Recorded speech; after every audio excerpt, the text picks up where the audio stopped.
you don't let the guy finish up Mindhunter. You know, critically acclaimed, awesome show. Everyone that's seen it loves the damn thing. Squid Game is like the most critically acclaimed show. Shitty spin-off that, oh, it's hot, it's Squid Game. Oh, eat me. It's hot. It is. Yeah. People, you know what's not Mr. hot Beast so even far? latched onto it. Huh? You know what's not hot? What's not hot, man? We're cool. Welcome to the Not So Common podcast. Hey. The first one we've done in a month. It's been a while. Alongside Alex Bastiani, I'm 45 Pat Contry. degrees Fahrenheit. We're gonna have a great show. We're gonna talk about the presidential election that happened a week and a half ago. Seems it was a month ago. We're talking about what I got wrong about the election, what I got right. Alex watched Highlander for the first time, and I'm so interested to know what you thought about that. But the first time as an adult man, let's say. I know I've seen. An adult man. I know the movie had flashed before my eyes before from Warehouse Video or whatever. But when I was at least that had to be in the early 90s. Yeah, gotcha. And then also we're going to talk about YouTuber perception in the shadows of a YouTuber we all know and love. At least I do. Appearing on Jeopardy this week, a former YouTuber. Shadow. So we have a lot to discuss. Shadow of a YouTuber appearing on Jeopardy. Let's go in order of things that actually happened in our lives. But first off, the reason we haven't recorded in the past really 5 weeks, October sucked for me. I still could have recorded, and it sucked for Alex as well. But the convention strain, I had 3 conventions within 4 or 5 weekends, and that's too much. Yeah, I'm an old man now. That hit me harder than I thought. I was going to say, yeah. I took for granted how much that actually affects me, and it affects me too much. So I was peddling a certain new N64 guidebook. So I was in Portland for the big one, PRGE.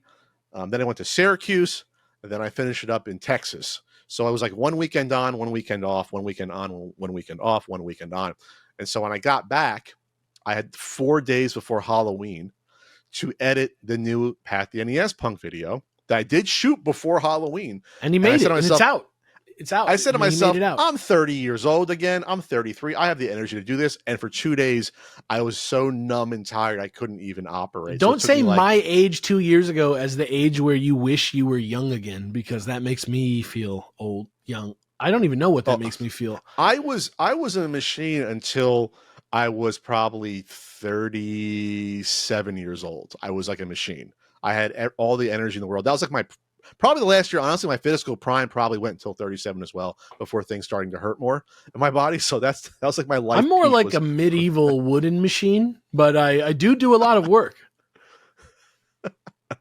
By the way, we're going video on this episode. We're going video, baby. We're worldwide. Handsome faces. Pat was worried that you would hate me unless you saw how hot I was. I did not say that. I think when people saw you, when you co-hosted the only CU podcast co-host ever last December, people are like, "We love this Alex guy," and for some reason, when they don't see your cute face, they're like, "Yeah, I don't know what this guy's about. I think he wants to kick a bunch of puppies and drown a bunch of kittens." Why would I do that? I'm not saying you would, but I think that's the thought process out there. That's just how my voice sounds if you close your eyes. That's what I sound like in the dark. Am I most vulnerable?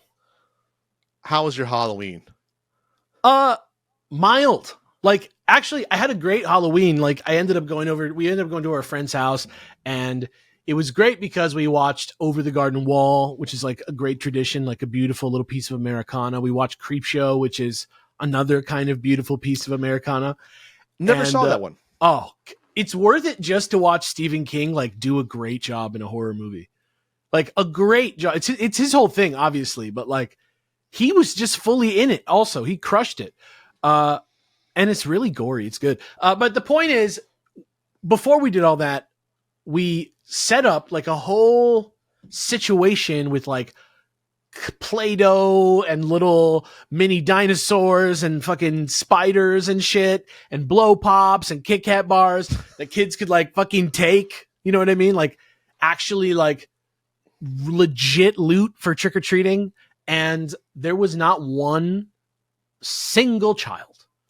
There was not one single child, despite the bounty of decorations in the neighborhood. Not a single Not a single child, and we got there early. So your neighborhood aged out of having kids, or they haven't had kids yet? It's the neighborhood that we were in is like a mix of like very old people and also like extremely young people. Oh, okay. Like, So because it was like a retirement. Okay. It was like a retirement zone that like now just leases to young people, and Okay. so there's a bunch of families in there. I just was surprised that none of them were trick or treating. I think it's just not. Well, that makes sense. I personally believe it's just not done anymore in this side of the country very much. Oh, okay. Well, my neighborhood was popping. You had kids. The past 3, when I first moved, where I moved in, it was a bunch of older people in the neighborhood, and then they either got too old or they died. A lot of them, and then so the past 3 or 4 years have been a lot more younger couples. And the first couple years I lived here in San Diego, there was probably 2 or 3 trick-or-treaters a year. Now it's like 30 a year. It's really gone up. 30 I love giving out the candy. Yeah, that's about 30 a I'm year. so jealous of you, actually, genuinely. Like, yeah. And then even you even still get the 1 or 2 groups of high schoolers where it's like, you're a little too old to be trick-or-treating, but here you go. And they come at like 8:30 at night. It's a little too late, 8:15 at night. Yeah. It used to look exactly like a movie, like when I was a kid. Like, I know that I'm like in a bubble because like every movie is like pretty much filmed like in where I actually lived. And so like, that's why I look like that. But like genuinely, except for the actual Halloween. Yeah, the actual Halloween is supposed to be in like Illinois, but it's like in Van Nuys, I'm pretty sure. I always thought it was supposed to take place in Jersey. It's supposed to be Illinois. It's Haddonsville. I literally am watching. I have it paused literally right there. Halloween 1. That's so crazy that you said that. Okay. I'm literally in the middle of watching it right now. You're concerned where you are is that the Halloween tradition is basically dead. I think. Where I am, it's still going. I'm from LA, right? So here's what I think happened: is that like LA, we have the like Instagrammable places that we like to go that are like not actual reality, like they're like a controlled version of reality, like the ice cream museum or something like that, where people like to go, right? But I think for Halloween, what people do in LA is there's like neighborhoods that like just like everything. Yeah, just like everything in LA, there's like a line probably, and you probably have to like pay $15. There's a doorman you got to slip some Starburst to get into the haunted house. You have to probably tip 38% on the parents because they're like out there working. But I don't know. I know that there are people trick-or-treating somewhere, but where I live, which like up until maybe like COVID, right? Where I think finally all the kids that were like 10 to 13, like kind of like aged out of that like demo where like you're gonna like get a costume on and go trick-or-treating. There have been kids everywhere. They play on scooters every day. They like run around. They call each other like slurs in the alleyway and like hit each other with boxing gloves. What? Slurs? You know how kids are. Not like racial slurs. Wait, hitting each other with boxing gloves? You're describing a Little Rascal short from 1931. I'm just saying, literal rough and tumble children. And then on Halloween night, crickets. Like nothing. Like I've had maybe the whole time. I've lived in the same apartment for like, I think 15 years, something like that. Okay. And I've had maybe 7 trick-or-treaters total ever. And I went to another random neighborhood and it was exactly the same. You think it's helicopter parents? Like that don't want their kids to get hurt? I'll say this. The people that are around here in my neighborhood are definitely those types of parents that wear like white linens and have like a tan flat brimmed hat and their kids are named like Saber. The participation trophy parents? Yeah, like not participation trophy, like almost RFK Jr., but like kind like there's the type of people that like you see in real life in LA and you're like, oh, Grand Theft Auto is not a parody. Grand Theft Auto is just like real. Just like woo-woo. Unaware.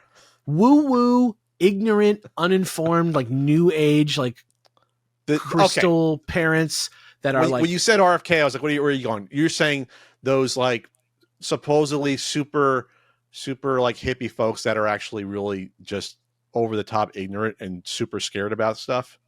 Yeah, like almost like, but like rich. Like they wear, they rich, have like a hippie. They might like have a folks. Cybertruck. You know what I mean? But they are like They like But they vote act for like Kamala. rich hippies. They like vote for Kamala, but they have a Cybertruck, but they like are anti-vax, but they are like they're like vegan.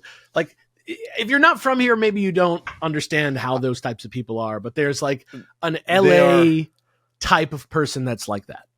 They are privileged enough and well off enough that they can pick and choose their individual sort of attributes that way that don't make a lick of sense when you look at it from the outside. It was like, what the hell? They're almost like the dark opposite of like the MAGA, like extremist Republican, like kind of like chud, sort of ignorant, totally un-issue focused MAGA person. It's like the liberal version of that. They just like it's a lifestyle. Sociopathic like vipers that are a parody of what we believe in and who we are, and they have insane amounts of money and no context for anything that they do. You're fast forwarding to talking about the election right now. We're talking about Halloween, but I see what you're saying. Yeah, Halloween is an orange issue, orange and black. Did you see? Okay? It's not red and blue. You saw that Pat the NES Punk Halloween video that was a little late. I did. I did. My favorite joke in the video was when you pause for a long time. Spoilers, by the way, everyone. Spoiler for the plot of Pat's video.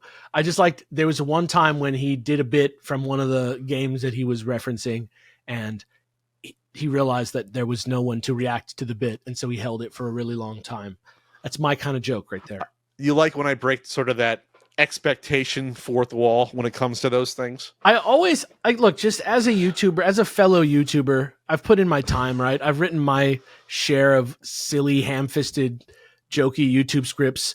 I always wonder where people are at on like tone, like who you're writing it for, and then like what the jokes are. And so when people write like legitimate, like jokes that legitimately tickle my actual funny bone, I'm like, it's not that often, like in YouTube content, because I don't really feel like we're trying to be like super hilarious when we make this shit. I think it's like just levity. I think it's just kind of like mostly just jokes to like keep the tone light more than it is to be like comedy that you're writing as like comedy that you're trying to make into a career or something, or a sketch all the way. I don't see it. I just see it as you're writing a short film that has comedy in it. That's how I see it. Right, but you're not agonizing over the jokes, right? Like you're more focused on like writing like a review of this game, right? Like the jokes are kind of like, I'll throw a joke here. Yeah. I mean, you're getting to the process, but it depends. Like when I did that Intellivision Amico video that Norm said was my magnum opus, like the greatest thing I ever did. Oh, that was a great video though. That was like the polish and time that you put into such a like out there idea is not like, you're not so heady with the punk usually as that, let's say. But that was, are you saying I'm usually lazy? But usually a kid can watch it and it's fine. But this, like, I feel like a lot of what was funny about the Amico video was like on a higher level usually than you're like 100% like the message is usually a little lower brow than that just because it's about video games. You know? Sure, but like that was to me comedy writing. I was writing bits. Yeah, exactly. I was writing jokes. But that was also, like I'm saying, that was one that you're putting a shitload of time in. I'm just saying, in general, not even Pat the NES Punk. I'm just saying, in general. Much, I mean, I don't find you think this. I'm just saying, I don't find YouTube reviews like a edgy, like daring place. I'm just saying, it's not like an edging, daring, surprising place for comedy. That's all. So it's exciting when I see a joke that makes me like literally laugh. So to me, that's a throwaway joke. That to me was like a throwaway. I'm not sure I even wrote that in the script. I just thought of that on the spot and said, I'm going to try something here and see if it's funny. Yeah. And it's funny. Yeah. Like that's part of my process is like, you know what it was? All right. It was honesty. It was a moment of truth in comedy, Pat. You just found because part of this is like almost like the Pat the NES Punk 20-year anniversary now.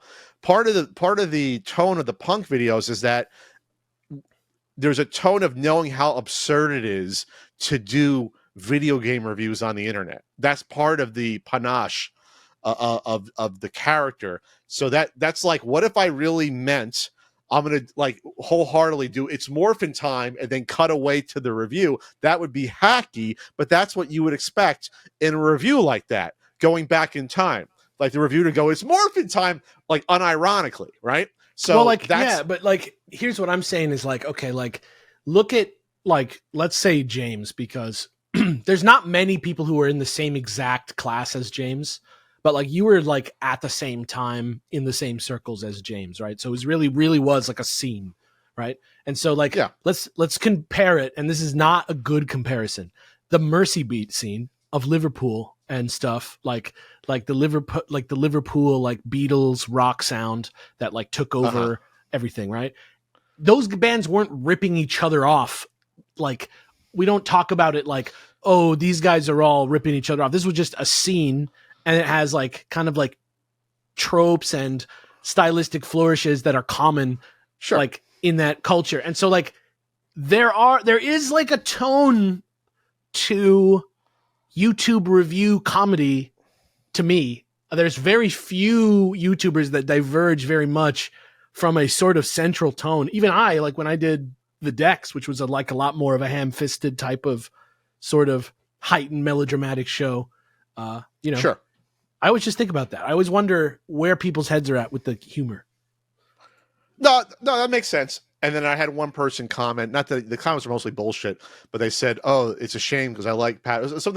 They thought I was plagiarizing James because I spoke about a few games that he had also reviewed, like bad N64 games, and that's the theme of this video. And it's like just because you're covering the same games and discovering the same things wrong with them because they're obviously wrong is not plagiarizing. Plagiarizing is ripping off specific lines. Yeah, like how many videos are there of the nerd? 300 or so. Yeah, almost. Like how many games are there for the NES or for the N64? There's 400 total. Okay, so including Japanese, so really 300 North America. If we just think of the ones that are bad enough for the nerd to cover in 300 episodes, don't you think he's going to have covered all the bad N64 games by now? He's covered the worst. My man's covering like games. Fucking color in like home console paint shit that barely is a video game. You know, he already hit the fucking N64 games long ago. You know what I mean? It just reminds me of the fact that we did back in the day. I was accused of plagiarizing his Action 52 video back in the day, but mine came out first, and I still was accused of plagiarizing because there were like 3 or 4 jokes that were very similar because they were like the similar observation. It's going to happen. And people were like, you ripped off James. And it's like, people can have the same thoughts about the same shitty games because it's obvious. Watch That's fucking Kimmel, Fallon, all the fucking Jimmys out there. You know, watch them all. And they do a show every day on the same news. There's gonna be some of the same fucking jokes, man. Like there's some. It's called parallel thinking. But anyway, I'm glad you enjoyed the video. I'm glad you enjoyed the cameos in it and the fun times to promote. I literally watch all the old school guys. And it wasn't too much an advertisement, but it was still a backdoor advertisement for a certain guidebook. Right? There's some good writers in there. Let me tell you, a couple of the writers in there really exceptional. Mr. Fasciani wrote exceptional writers in there. So. I actually wrote 2 articles. Anyway, so real quick, about to Netflix real quick during this overly long intro. So I watched the Zodiac Speaks documentary. I didn't realize that there was so much evidence pointing to the Zodiac killer, and the cops just couldn't pin it on him. But is it Arthur Lee Allen? Yeah, he's the guy. He did it. All the evidence pointing towards him. Dude, every piece don't think so. Well, did you see this documentary about the kids that remember when they're adults? He drove us to two of the murder scenes, and we didn't realize it until we were older. Yeah, but here's the thing: is like that guy. And look, this is just to give you full context. I literally just wrote like a 9-hour Zodiac documentary of my own on Chilluminati just really recently. And you wrote a documentary. Are we going to see it on Netflix in a couple of years? No, I just wrote like a full on like a treatise. It's like a 4-episode special that goes very deep into the Zodiac killer and all the different suspects and all the evidence that's out there. Arthur Lee Allen is like one of the most compelling suspects there is.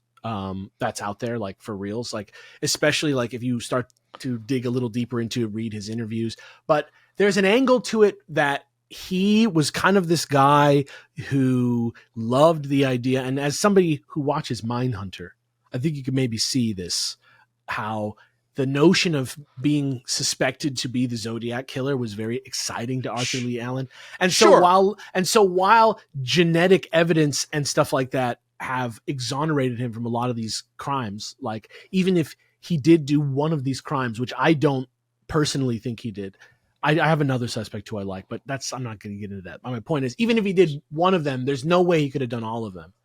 And I think personally, just from the way that he was handling himself, the fact that he was near 2 of the crime scenes right after the crimes, you don't buy that at all? That I think the cops lied or made it up? I think he went to them so that people would have a story about Arthur Lee Allen taking them to the crime scenes because he's been a suspect. No. When the cops pulled him over and he had a bloody knife sitting next to him, and when he was said, like, "Oh, this is for killing chickens." Kill some chickens. Yeah. That was right after the murders occurred. Yeah, I know. You don't buy it? There's always an explanation. You don't buy that he was walking in the same neighborhood where the cab driver got shot and the cops approached him. You think the cops made that up? I don't think the evidence is as compelling. I started watching this documentary and then I turned it off. I don't think the evidence is quite as compelling as the documentary is putting it, though I will admit that if I had to write 3 suspects down on a piece of paper for one of them. He would be one of them. But he's not compelling that he's very compelling. There are some things about him that a lot of people think are compelling that I think are less compelling than they are. That's all. The fact that he knew cryptology and taught it to his students at the school. There's 6 suspects that are that. There's many. But it's that on top of the rest. That's what I'm saying. It's that on top. Of the rest. I know. But like, as somebody who really thought it was him for a long time and slowly got convinced that it wasn't, the larger the picture, I'll spoil the ending. Yeah. The spoil of the ending is that he gave his grandson a bloody knife randomly. Here's a bloody knife. And so he sent that to the FBI to get tested. I think the results are still out, but they did say that, there's human blood on this knife. And they have to test now. It's degraded, obviously, but they're testing the knife out to see what comes off of that knife. So that's how the episode ends. I would be gobsmacked if it was Arthur Lee Allen. Okay. I mean, the cops knew it was him, or they searched his place 3 times. They just couldn't find anything. Dave Toschi thinks it was him. Is that the guy who wrote the book that the movie's based on? No, that's Robert. He's the killer in the movie. He's the killer in the movie that came out. The Zodiac 2007 movie is Arthur Lee Allen. Arthur Lee Allen is played by the guy that's the brother in the Drew Carey show. That's Arthur Lee Allen in the movie. But I mean, the kids that Toschi is Ruffalo. The kids identified. Yes, the kids identified, like when he killed the 2 college kids with the knife at the lake. First of all, the kids claimed that he drove them there and then said stay in the car. Then he left for like 10 minutes and came back when he was blood all over him. But they said that's not consistent with the case at all. What do you mean not consistent with the case? What do you mean? At Lake Berryessa, he did that? He parked there and came back 10 minutes later covered in blood. There's no way there was a car with kids in it at Lake Berryessa at the time of those murders. It wasn't super close. They said he walked like a distance and came back. I'm just saying there's no way. Just look at the scene. Just like look at the witnesses. Like they all saw him. Like it was a long time. There's like girls. There was one survivor. Yeah, but there were 3 there was 3 different groups of people at the lake there that day who saw it happening in the distance. So not the murder, but they saw him walking to the site, saw him walking back. I know the exact timeline. There's no way. There's just no way. I'm just saying. Well, they didn't see the car in the parking lot then. He's a very good suspect. I just doubt a documentary that fingers him today with all the evidence as the suspect. I will watch the documentary, and in 2 weeks, I want to get your thoughts on it. That's all. Yeah. Then I saw the Manhattan Abduction, and I saw the Manhattan Abduction documentary about. I'm not sure what that is. Someone saw. What's that? I don't know which crime it is. It's not a crime. It was an alien abduction that supposedly 20 people saw a woman floating. Yes. I do remember this. It's a really strange documentary because it then focuses on the woman that claims it and her longtime rivalry with the ex wife of Bud Hopkins, and Bud Hopkins was the most famous for writing the novels. Excuse me, writing the books about alien abduction. He was on the talk shows. He's the one that would do all the hypnosis to get people to recall it, and so it became almost like butting heads, these two women, over the decades, because she thinks that she used Bud Hopkins was lying the whole time about it, and basically, use it for celebrity. Very interesting documentary. And the evidence about her being abducted, let's put it this way. They couldn't find anyone to go on record 30 years later to say, oh yeah, I saw her floating out the window. They couldn't find anyone. So this is more of a crime alive anymore. More of a true crime documentary than it is like this is about aliens. Well, there's no crime though. That's the thing. It's not a crime. Well, it's like a con. It's whether or not it's whether or not she hoaxed it or not. Like, for example, she claimed that they had an x-ray of this thing in her nose that, well, there's no evidence that she doesn't have the object. And, you know what I mean? It's like, it's all this weird stuff. And she thinks that she took advantage of her husband. And emphatically, it's a hoax. It's up to you whether or not you think it's a house. Oh, but the documentary, says. Yeah, I think amongst people in the public, it's split. But watching it, the fact that at the time people said, "Oh yeah, I saw her floating here," but like nowadays, you can't get someone to go on the record saying they saw it. Is there one of those? So is there one of those that you believe in? Abduction stories? Like, well, it doesn't need to be an abduction story, but any sort of alien encounter or crash site or anything. The Fire in the Sky story has been mostly debunked for that amongst the people that were involved, where it's like, nah, it probably didn't happen. They sort of made this thing up, in my opinion, and sort of just rode the wave of it, with the book and the movie. In terms of the crash stuff, you put me on the spot. I got to come back to you with that at this point. I say if you're a listener and you're like interested, go check out a certain podcast. If you're into genuinely compelling alien witness, like in the United States, check out the Phoenix Lights. That's inexplicable to me. Yeah, and the Chicago airport story where everyone saw something floating. That's there a for crazy like 20 story. minutes. That's a crazy story that I'm gonna do some. The Alaska flight, the Japanese Alaska flight. No, that one's bunk. That one's bunk. That was debunked. Even though everyone got on radar. I read an article about that one the other day that convinced me that it was like another one of those things where like it seems like we know the story, but actually if you just look at it from another angle, it's actually not that crazy, and he was just kind of like tripping out. Really? Yeah. You think the pilots didn't realize what they were seeing? Okay. There's a thing that happens when you're in the sky sometimes where you just don't know what the fuck you're looking at, and I don't even know how to understand it because I've never flown an airplane. But the more that I read, on radar though. I know. But if you want to talk about radar stories that are really genuinely compelling, the one that's in the like recent season of Unsolved Mysteries that's in like Michigan, that shit is one of the most. That's one of the most amazing things. The radar guy that saw it on the radar went and with the documentary team and tracked down all the different witnesses that saw the same thing that he saw live on radar, and like got around their the lake, story, right? Around the big lake. Yeah. Gotcha. That is a compelling ass story. There's also a UFO story from the 70s, and I think it's either northern New Jersey or New York that hundreds of people saw, like around high-rise buildings. I don't know if you heard about that one. Is it Falcon Lake? 1970s. No, you mean in downtown? Like in Jersey North City? Hudson Park. Hudson Park? Valley UFO, is that it? I Hudson thought it was like Valley. North Jersey. There's a bunch. Anyway, either way, there was one that I think was New York or Northern Jersey that was in a city that a lot of people saw. So those are the ones that are obviously the military stuff's a whole other conversation because they could not lie about it because they'd never fly again. So as Frank would say, you always got to talk to the pilots because they know what's out there because they fly every day. Shit's getting weird. I don't know if you saw the news yesterday. Shit is getting weird. I'll just say this. I mean, now I couldn't say it because it's someone that I knew that was in the military that had. Let's put it this way: I knew someone in the military that had a certain level of clearance, and they didn't get specific. But when I asked them, like, is there some stuff out there like that's kind of weird? They just said there's stuff out there we don't know about. Yep, that's what they said. That's absolutely true. And they couldn't get more specific than that. Then I'm like, okay, there's stuff out there we don't know about, and that's it. So, but we do know about the presidential election of 2024, don't we? Well, we don't know exactly everything at the time of this recording, but it's bad. Well, from your perspective, it's bad. I'm trying to be objective, Pat, in terms of analysis, but I'm gonna be objective, Okay. Alex. It's bad. I'm gonna tell you right now. It doesn't matter what you believe. That's the whole point of what I'm gonna tell you today. It's bad no matter what you believe.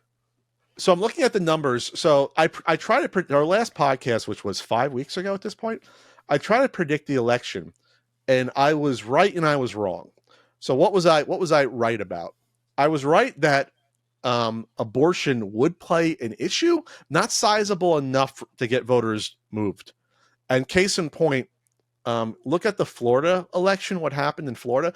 In Florida, there was something on the ballot to enshrine abortion rights in the Constitution, because now in Florida it's all wacky in terms there. Wacky as in that's bad in terms of people's civil rights and healthcare rights. So it takes a 60% vote. It would have taken a 60% vote to enshrine abortion rights in the Constitution. They hit 57%. 57% of Floridians wanted to enshrine abortion rights in the Constitution. Wasn't enough, but I don't think it was Florida abortion easily. rights. Wasn't it trans rights? What? I think it was No, it was trans abortion rights. rights in Florida. What are you talking about? No, it was abortion rights. Look it up. You're killing me, Alex. It was abortion rights. So the point is this: 57% voted for it in Florida, but Florida went for Trump easily, which means that there was a portion of the people in Florida that voted for Trump, but also voted for abortion rights. So the majority of the people in Florida voted in favor of abortion rights, and because the system is 57%. Yeah, so that's the majority. That's 6% higher than the majority, actually. You know what I mean? The point is that in Pat's mind, that should have been closer to the percentage of people that voted against Trump, and it wasn't. So people were saying, well, I don't like the fact that abortion rights were trampled on. I'll still vote for the guy that helped abortion rights get trampled on by appointing 3 Supreme Court justices to overturn Roe v. Wade. Because so that's not what they think they're doing. Clearly. Well, that to me, case in point, though, that's what I didn't in my mind account for. That was one of the things I was right that it was an issue, but not enough to wrong about how much it would be an issue to vote against the guy that did it. Right? Wrong about how many people would vote against their own self-interests willingly. Yes. Yeah. And then I was also wrong about the Zoomers. The Zoomers did not come out to vote for Kamala the way the Zoomers came out in 2022. So a lot of my prediction data was based upon 60% in the midterm voted for Democrats versus 32% for Republicans, a 2-to-1 ratio.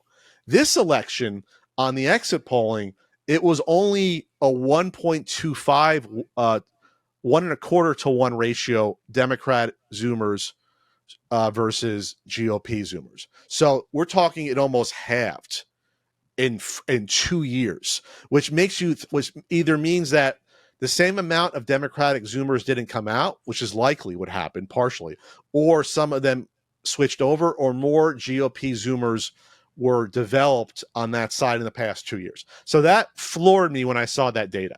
And that was game over right there. Because if you had the same amount of 2-to-1 Zoomers come out, enough of those swing states, in my opinion, would have been swung. So that to me was shocking that more Zoomers did not come out and vote for the Democrats. It makes sense. I said, what if only half the Zoomers vote? Remember I said this is how many you're going to pick up a couple million voters. They didn't come out. And that's it. And it's unfortunate that the young voters don't come out. Young voters don't come out as much as the old folks who think their Social Security is going to be taken away every time. That's basically what happens this election. Part of what happens. They're right. The other part is what happened is that folks obviously think that, you can agree or not, they think Trump's going to roll back pre-inflation, pre-COVID prices on goods and services, and is going to, that we're going to go back to $1.90 a gallon for gas, and that we're going to go back to, whatever. I don't think they think they're going to just to be non-parodious, right? Let's just say, sure. Great game. Let's just say, like down to like $4, $3.50 a gallon, right? Like we don't really mean $1.90 a gallon, right? But I think there's that thought that we can just reverse it. They just want to go back to down. Yeah, gas prices have been down for We're close to For a close to while. under $4 a gallon right now. That's in California, obviously, we're more expensive. And obviously, the stock market's been doing great for the most part. There was a minor crash this week, notwithstanding. And then unemployment is about 4%, which is pretty good. So the fundamentals of the economy have been really pretty good. It's just that if you have to go through a barrier of saying that the media is lying to justify your opinion, if you have to go through a barrier, this is a litmus test for you. If you have to go through a barrier of saying that everyone in the media and all experts are lying to justify your read on the economy, that's probably not the right read on the economy. No, right? That's what I'm saying. That's not what I'm saying, because people have been spending more on goods the past 4 years. People have been spending more on housing costs, and these are real issues. And these are issues that people as important issues that people voted on, and very important. The user experience is not. They're not mistaken about the user experience. Sorry. Yeah, I get to my point, Alex. The point is this: the fundamentals of the economy don't matter to people that are suffering on their day-to-day spending. They don't care that unemployment's 4%. They don't care the fact that the economy, the stock market's booming. Doesn't matter. They care about what's the cost of living right now. And so I guess in my head, I thought that voters would know that Trump isn't going to be able to wave a magic wand and undo the pandemic sort of surge of prices and the inflation. You can't go backwards on these things. That's not how it works unless you really get into like price control methods, which obviously Republicans never do because that's super anti-capitalistic. We're just where we're at with things. We're at where we're at. And so that to me, people vote with their wallet. And I thought that, I guess erroneously, that more voters would realize that, hey, the pandemic fucked up prices all over the world, including here, and that's not on one administration. Otherwise, you got to blame every administration in Europe and in the rest of the world, because prices went up worldwide, not just here. And I guess that's where I was super wrong about thinking that, hey, that Trump will not make. Well, I go back to my peanut butter example where it doubled in price over the pandemic. This one peanut butter I used to buy. Trump's not going to reduce the cost of that peanut butter. That's not going to happen. And I guess I overthought about the electorate realizing these sort of things, and that's it. I have trouble listening to stuff like this because it makes me frustrated about something, not your opinion, but just the notion. Like, okay, I can't speak. I'm not like in any way expert enough to tell you like why this election went exactly the way that it went. I know a lot of people will say, I know why. I'll tell you exactly why. I'm not going to get into that because there's a million fucking factors and there's no way that we're ever going to like boil this down to like, oh, sure. It was the fucking Gen Z. It was the fucking whatever. Like there's no way to. It's a bunch of different things. But what I do know, what I did find out as a man of science or whatever, a science-minded person, is that what people are doing in the voting booth has almost nothing to do with reality. And correct. The notion that we should be basing our predictions off of what they're thinking. It's like, and I haven't gone to one. Okay. I haven't been across the line. I'm not trying to speak for people who are in the Trump world. I'm just saying I personally, and this is just because I witness people like that, people like this in my family who are like, not just like supporting Trump, but like kind of doing the like Comic-Con version, if you know what I'm saying, like sure, getting bombastic with it and kind of are openly antagonistic about it, like sure, kind of like the liberals' worst nightmare. It's sports team rooting at that point. If you drew a political cartoon from the point of view of a liberal, like these types of people, like they don't sit around talking about the issues. Right? They don't know anything about the issues. That's not anything that bothers them at all. Even the facts that you're talking about, even the facts that you're debating about, them being righteously and correctly mad about how high the prices have gone, right? The truth is, if you look into it for like fucking 5 seconds, I'm just going to lay it out just for a second, right? a once in a generation event occurred that threw the entire economy of the planet into a sort of loop. It just kind of went wacky for a while, and everything was up in the air. The fucking other thing that happened was that fucking canal got fucked. That fucked everything up too. When the ship got lodged in there sideways and in the Middle East. Yeah. Shipping lanes, shipping containers were left on in LA because they didn't have time to load the containers back on. So there was a container shortage. So crazy. There were so many factors. When you came to my hometown of San Pedro, you'd look on the horizon and there would be literally like 75 container ships out there at like just occupying the waters. Yes. But the point is, entire economy was in turmoil. Prices went haywire.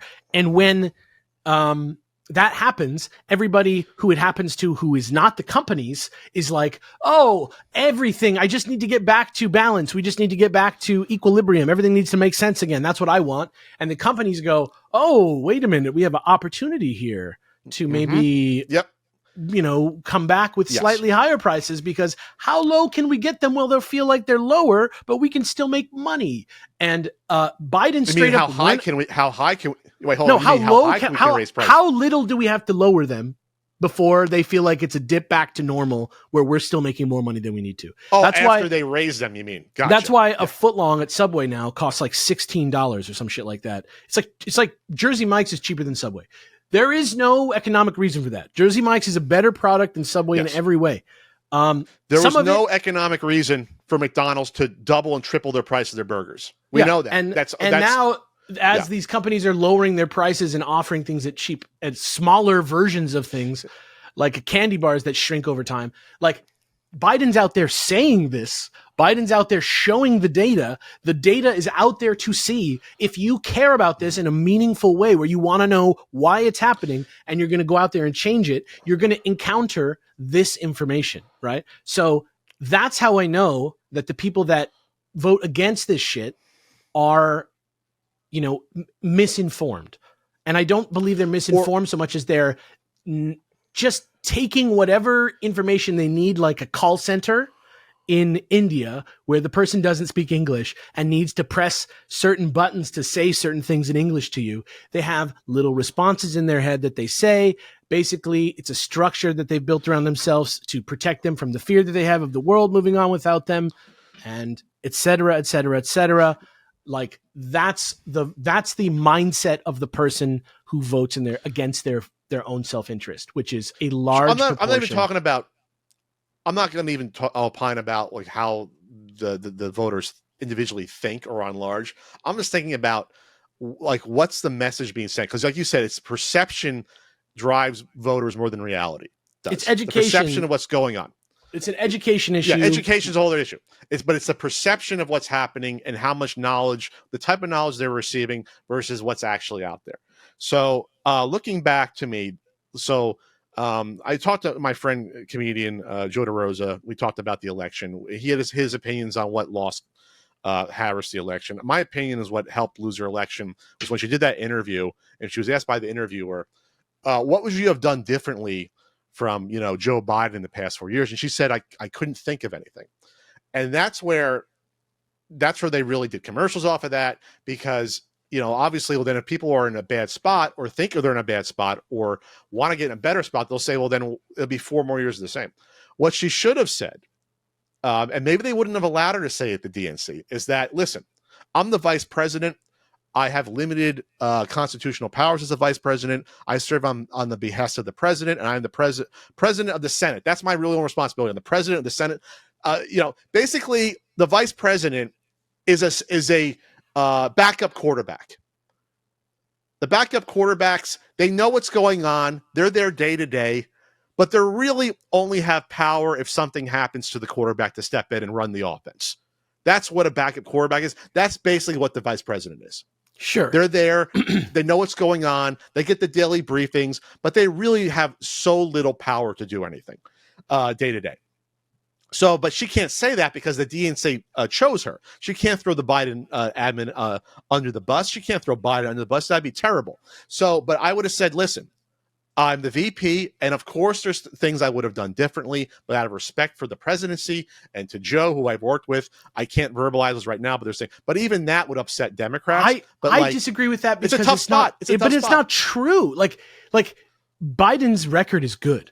Biden did good stuff in the White House domestically. But the voters don't know that. I know. They don't care. I know. That's what I'm trying to say. I understand. But what I'm saying is that's why I'm saying it's an education issue, not about we have dumb people in America, but rather we need the message needs to be more about like how Bernie was successful educating people about how they were being oppressed so that they can see the path to changing it. You know what I mean? Like Kamala, for example, like when she is asked a question like, what would you do differently than Joe Biden? And instead of saying, I can't think of something, she should say, I actually don't think that Joe Biden is really doing a lot of the stuff that have created this image of him as a bad president. And I want to address some of those things. Like to me, that's the thing. Detail. Yeah. That's the thing that really needs to be impressed upon people is that Biden is a much better president than they've been led to believe.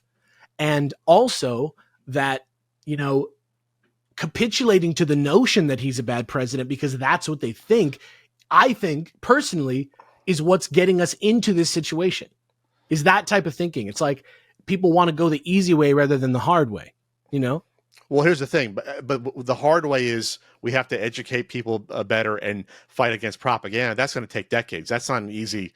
Like the Democrats have to lie more to get people elected. That's the bottom line. They have to lie more. They have to play dirty tactics. They do. I think it's possible to do exactly play dirty tactics. I think it's possible to do dirty tactics and not just lie to your constituents. That's what I think. It's not lie, but for example, okay. So we're going back to the subway example.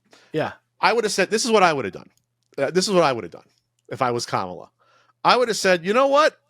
These companies, McDonald's, look at their record profits during the pandemic. Look at the fact that a Big Mac used to be like $3.50 is now $9. That's bullshit. And that's why people are suffering. And I would have said, if I become president, I'm going to do whatever I can without becoming a fucking communist to make sure they can't jack their prices up 400% because they want to. And obviously people would push back that are like, oh, that's we can't do price tracking. We can't, but at least people would say they educate people on these companies, on corporate greed and record profits and say, this is why you're suffering. You are suffering because they decided to double their price of their peanut butter, this one company, when all the other peanut butters didn't double the prices. But these companies said, we can do it and get away with it. And these are the profits going up and up, and just drilling that into people's heads that, listen, it's not the government making you suffer buying your milk every day, buying your cereal. It's the companies doing it to you. We have to rewire how people think about the economy a bit and not realize it's not one person in power pulling the levers, deciding that Pat's peanut butter is going to be worth double now. It's not that. It's the people making the peanut butter and seeing their profits go up and saying, well, I like these extra profits. It's not costing us any more money to make this peanut butter. We're going to keep more profits. And just drilling that constantly into people's heads. Yes. And maybe that's anti-capitalist to some people, but that's the reality of the situation. I don't think it is. I don't think it is anti-capitalist. I think that like anybody who wants companies to lie to them is a fucking idiot. So like simple as that. Like as a consumer, if you want companies to lie to you to make more money, you're a fucking dumbass and you shouldn't vote. That's simple. So that's simple. Nobody's going to disagree with me on that. And unfortunately, the electorate doesn't know or don't look into things like you say. Yes, the way they really should. What did you tell me? Yet you Google that was a big Google search before the election. What is a tariff? Is that one of the ones you told me? After, what is a tariff? After the election. After the election, what is a tariff? Did Joe Biden drop out? What is a tariff? Like, what is Project 2025? So after the election, people were like, what did I just vote for? They didn't realize, they didn't know that Biden dropped out. So Biden dropped out now like 4 months ago, less than that, 3.5 months ago, and didn't realize that he dropped out. And these are the people voting for us. We're pretty much screwed then. If people don't know that, the president we're not even screwed. Okay. It's just literally like, it's like people aren't actually stupid. That's the thing. Like the reason. No, they're not stupid. They don't care or they don't look into things. And look, let me step on a soapbox for a minute because I'm really trying not to get angry and I'm trying to like remain like issue focused. You're doing a good job, Alex. Yeah. So like regardless of what you believe, right? Like what I can say from my point of view as a like woke liberal leftist on the internet, right? And whatever algorithms that brings me, right? Especially like in terms of attention from strangers. So far, right? As a very and Pat even like criticizes my outspokenness. Like he thinks I'm wasting my time a lot of the time, right? Like I am wasting your very time arguing with random strangers on I'm just saying media. I'm very out there as a like liberal politically involved person who clearly like knows like I do the reading and I take a stand against things based on facts, right? Sure. And in the wake of this election, I've seen a lot of glee on the side of like Republican people, GOP people who voted for Trump. Now, I'm not even going to say Republicans because that barely means anything. MAGA folks. Not even MAGA, just people who voted for Trump. Let's say that. And okay. I don't want to insult anyone. I just want to say the people who voted for Trump are very gleeful, but they're only gleeful at my sadness and my horror at what's happening and not because of anything specifically that happens. The only stories that I'm hearing about specific things happening is people on the side being like, you just voted against our daughter's like healthcare. You just voted against, you know, whatever. And then them realizing it and being devastated. I can't imagine somebody who knows the facts of what's happening right now, who voted for Trump, who doesn't have $80 million, who is excited for what's going to happen to them, you know, in a fact-based way. I think that's a good point because I wasn't angry or upset at the election. I know a lot of my friends were. People, even I'll say my moderate Republican friend in Pennsylvania was freaking out a week later when I talked to them. Because I think there won't be another free and fair election ever again. And he has two. His fears are extremely justified. Well, I mean, we did have an attempted coup, but that aside, and he has two like college-age daughters. So he's thinking about things like that. But yeah, I think I was more just like sad. I was just sort of just like, that's kind of sad because most of the people that voted for him, if there's anything enacted like tariffs, they're not going to change my life that much or other people. I've worked hard for myself the past 10, 12 years. I've saved money, made good investments. But if tariffs go through on a lot of goods and items, that's going to kill people in their wallet by thousands of dollars a year and extra to buy the same shit they buy now. So it'll like the people that voted for Trump don't realize that, hey, tariffs are going to be really fucking bad. Pat, what's if a tariff? Go through. Pat, what is a tariff? A tariff is an import tax when you're importing goods into a country. So, for example, if Trump put on an import tax on I'll just say books, something I've produced, and put on a 25% tax of books coming in, that means I have to pay 25% more to get them into the country. The American business owner. The American business owner has to do this. The business owner. Business owner. So, or just, okay, not even my books. We'll say TVs. Say we put out a tax on TVs coming in from China, and there's a 30% import tax, right?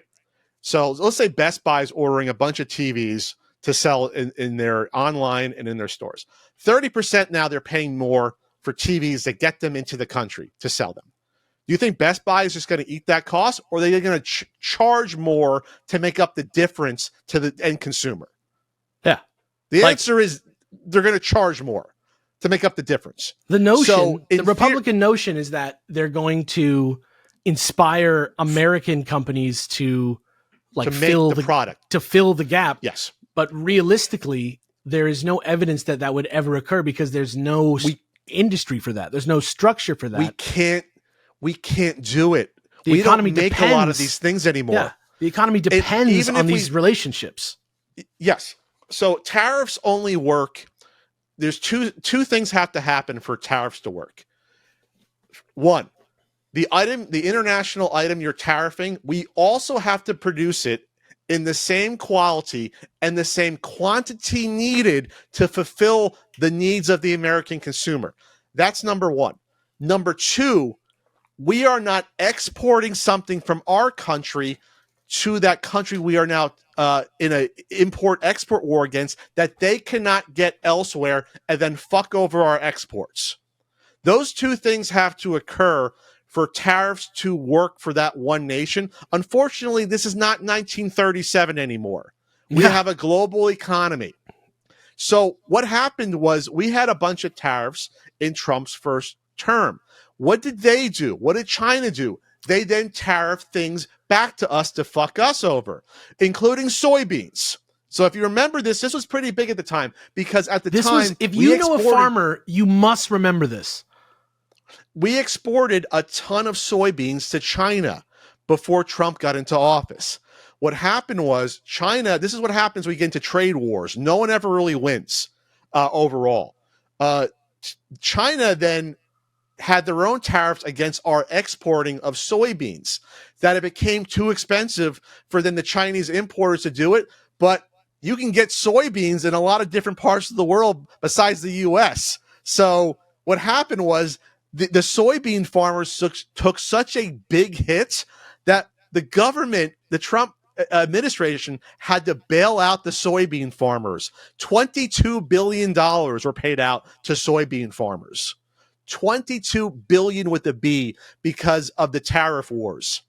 It did not work out for our farmers. That's us trying to even impose for tariffs on America. import goods. Even for America, $22 billion is so much fucking money. That's like but it's ridiculous because if we let the farmers it would have destroyed their economies, obviously. And it just showed you that tariffs don't fucking work. And I'm using the F word because tariffs is 100-year-old antiquated method in order to control imports and exports. It doesn't work in a global economy. It's actually psycho. It's actually psycho that they're in the conversation. And it's also like it's not even on China that it's not aggression back from China that they had to tariff us. It's literally like if China doesn't do that, the entire system collapses again in another way, because then everybody's going to start tariffing everything. And it's just going to it's like they're not even being mean. Bad. Yeah, it's just wrong. It just forces it's a circular, them to, it's a feedback loop. It's a feedback loop is what happens. So to the people out there that, first of all, if you don't know what a tariff is, now you know what a tariff is. It's an import fee that importers that are selling things in this country would have to pay from other countries. And we don't make that shit. A lot of that shit. So there was a good thing, the guy on Twitter, the fashion guy was on Twitter that he always does men's fashion guy. Yeah. His name's like Derek Guy or something. What is his name? The guy with the white profile pic. Derek with Guy. Yeah. The tuxedo shirt. At Dye Workwear or D Workwear, at Dye Workwear. Yeah. He had a nice story about what happened. Remember American Apparel? Their thing was, hey, we make all the stuff in the U.S. They went out of business about let's say 10 years ago, 8 years ago. Oh my God. Yeah. Wow. The pandemic really fucks up your perception of time. Yeah. Like 2015, they went out of business. Gildan purchased them. Gildan, a lot of people know Gildan makes tons of apparel, t-shirts. Every athletic. That says Gildan. Yeah. Athletic wear. Gildan bought American Apparel. Let me make sure I get the story right. They bought American Apparel, and the goal was to still offer apparel made in America. And they gave people a choice. They said to people, these are two garments. One is made overseas and one is made in the U.S. They are the exact same quality. Everything is identical as you can be. But the fact that this one is made in America, it costs $4 more because the cost is more to make it in America. So we're going to offer both on our website. Yeah. We're going to offer both on our website. As you, the American consumer, you can buy the same exact thing and support American workers, but it's going to cost you $4 more versus buying the overseas cheaper one. Guess what happened? What happened, Alex? They had sold 0 American Apparel shirts. Well, made in America. Well, it wasn't 0, but it was enough that they stopped doing it because Americans didn't give a shit about people making things in America because it cost them more money. Yeah, exactly. They didn't care. Real talk. I don't even know how to say this, but like, I just don't see like the justification just based on policy that like empathy for the common man is like any part of what the Republican platform is. And I just don't understand, like, what did you think? Like, if you voted for Trump and you were excited that he was going to put tariffs on China for just as a thought experiment, like, what were you excited was going to happen? What did you think was going to even occur? Sure. The point of my story is, though, is that we don't have empathy for each other. Yeah. We don't care. We don't care because is it costing me more money? Then I don't want to do it. And that's it. It doesn't matter the ramifications of, well, if I buy a t-shirt that costs $4 more, I'm supporting American workers. That people don't care. They just want to know, what can I get cheapest for me in the US? What can I buy on Amazon that'll be here the next day that's cheaper than buying it at the store 2 blocks away? That's what the average American cares about. And that's a tough pill to swallow, but boy, am I swallowing it now, where we really don't care about each other by and large here. We really don't. In America, it's all about... Yeah, it's tough. My grandfather had a saying, born in, the teens, went through the Great Depression, served in World War II, worked at a factory for 45 years. So even then he said, the people's motto going back decades, hooray for me and the hell with you. And he used to say that when I was a kid, and I didn't really fully understand it. Now, Grandpa, I understand that. We don't care about each other as Americans as much as we want to believe. We don't. And that goes along with how people vote and the perception of things. And that's a depressing, I think, end to this segment, I think. Yeah. Dude, Unless you want listen, something to add. Here's what I'm going to say. Like, it's a lot of sadness. It's a lot of fear. It's a lot of anger. It's a lot of like bloodthirsty joy. It's a lot of your body, my choice type of shit. Like, miss me with that. Like, if you want to make a difference in this world, forget about Democrats and forget about Republicans in America. Forget about them. Just look at your life, okay? Examine your life. Look at how it's going. Look at the things in your life that are like problems, sticking points that are state-based or politics-based or government-based. Local politics is always most important. And not even just local politics. Just think about, start by being selfish. Think only about yourself. Just look at your life. And to be selfish? Just genuinely. Look, if you're already a selfish piece of shit, this is a great way to like do better at politics. Think about yourself. Okay. Look at your own fucking life. Okay. And look at what can be changed in reality to make the things in your personal life better. And let's see where your politics are at. That's all. Sure. That's all. Okay. Let's see where you vote when you look at your actual issues and whatever. I'm not going to say anything else about it. I've realized by doing this shit and by being a public figure, a YouTuber, that like I am like wasting my time trying to explain things to people that don't actually care about the facts. So instead, I'm just going to start with, please try to care about the facts, because it's crazy that you would vote against your own interest. Just start with, am I voting against my own interest, or am I voting in favor of my own interest? And if you have to read, so be it. Otherwise, you're just going to get mad again and not know why it's wrong, and then vote against your own interests again. It's very noble, Alex, but people don't read. They don't do research unless it's fed to them. Don't tell me it's not going to happen. This is all that it is. This is just about you, the listener, and your own shitty life. Alex is going to reach you. Alex is going to reach you one by one, like you try to do on Twitter. Don't listen to Pat. I'm not trying to reach people one by one. You just have to take it serious. You just have to take the possibility that somebody might take 1 second to self-reflect. It doesn't take much. It's just a little flip that switches to look at yourself. You know, if you're an alcoholic, all it takes is like one day where you just decide, I'm not going to do it anymore. I understand it's scary. Don't worry about that. Just ask yourself if you're actually doing what you can to make your own life better, and just start there. Or if you are in love with someone, or you have a kid, or even a fucking dog, you know what I mean? Just work to make their life better. Get involved with the systems around you that make your life happen, and see what you can do to change them the American way, the real way, with civics. That's why we don't shoot each other all the time, you dumb motherfuckers. This public service announcement was brought to you by Alex Fasciani and the Not So Common Podcast. All right, now that we have existential political dread out of the way for at least a week or two, you watched Highlander for the first time, I heard. As a grown man, yes. Like, I knew that there was 6 sword fights in it. I had this flash of like some windows exploding or some shit that I remembered from when I was a kid. A flash of windows exploding. I knew that it had 6 songs because I don't know, it's Queen. Like, I know those songs. And I remember the show having a Queen theme song. But that's literally my memory of it. And I just wanted to, because I know Pat loves Highlander. Like, he loves it. And okay, so Highlander is a franchise that originally just started as a movie. It came out in 1986. It takes place in 1985, which always bothers me in the movie because they say it's 1985. It's a nice round number for The Gathering. You know what I'm saying? 85 was a great year. Yeah. 85 was the NES came out. You had The Gathering. Marty McFly came back. Goonies, Back to the Future. You had a lot of good stuff in 85. But so Highlander is a fantasy action film, action fantasy. You want to say fantasy adventure? Yeah. About immortals that cut each other's heads off in order to gain eventually some magical prize when there's only one of them left. It feels pretty ahead of its time, I gotta say, in terms of tone.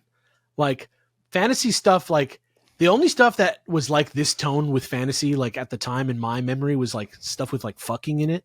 Like what? Porn. What are you talking about? Like stuff, what do you mean, like real sex? Yeah, like porny stuff. Like, it's all very like people in like kind of like their little outfits. They're like immortals. They all like have like kind of like heightened. It's kind of philosophical. Like, it's like kind of like. What about one of Frank's favorite movies, Excalibur, 1981, that medieval fantasy film? There's some. Yeah, it's not like but Highlander is like almost like a Neil Gaiman type story, almost like in the way that it is formed and like presented to you. And I feel like the sort of dark child, it feels like a like sort of like adult film like that like goes hard, but there's just like no sex in it. Like it there's feels a sex scene in it. Yeah, but it's not like raw. You know what I mean? Like, it's just like it's not triple X. That's what I'm saying.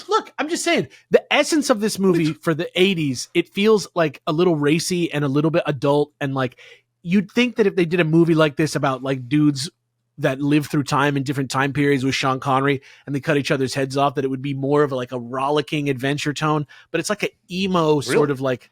It's like an emo sort of like sad, like yearning tone for a lot of it. And it's very like, it doesn't shy away. I was like very impressed with how like heady it is and how even in the show, which is like so low budget and like not even an American production. I think it's like Gaumont, right? Like it's like French.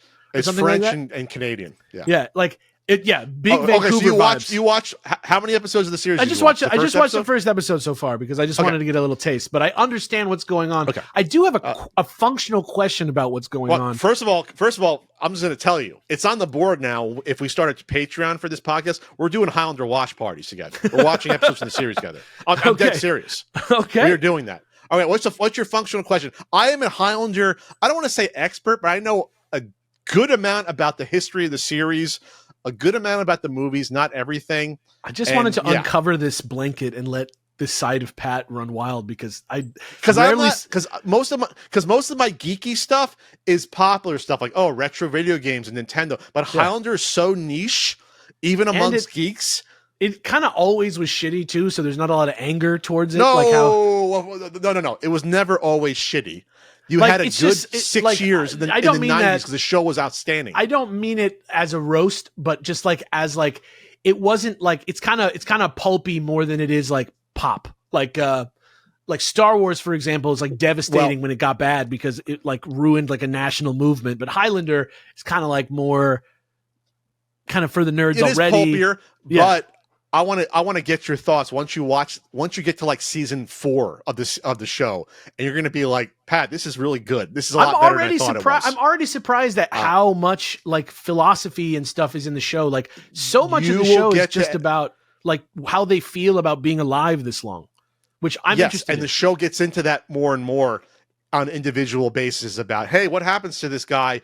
I knew this guy 300 years ago, and he was awesome and cool, but now he's so depressed about being the best swordsman, he has to fucking take drugs in order to like appease his anxiety about, being the guy that people come to get killed. Yeah, I but want to even more than challenge you. that, I mean, I'm just saying, there's all these stories that it's like, wow, being an immortal actually sucks, and the show goes into a lot of that, where it's or like, even just like yeah, it seems cool. philosophically, if you think about like what do you call it when the universe ends? Entropy. Yeah, Like just not having that sense just unlocks like ways of perception that like, and they just do it so casually. well, Connor McLeod in Highlander. Spoilers. He's been out for almost 40 years. I'm not You know, worried about the spoilers.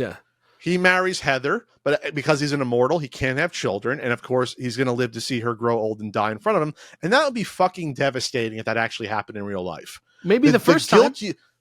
The survivor's guilt, no, all the time it would happen. The survivor's guilt you would have for being, wow, I'm going to see this person, spend 50 years of my life with them. They're going to die in front of me. And they know I'm going to do this 7, 8 more times while I'm alive. They know that I will not be the last person that they're going to do this with. That's a weird feeling that we will never experience. But what if you That live for would be, like, 10,000 devastating. years?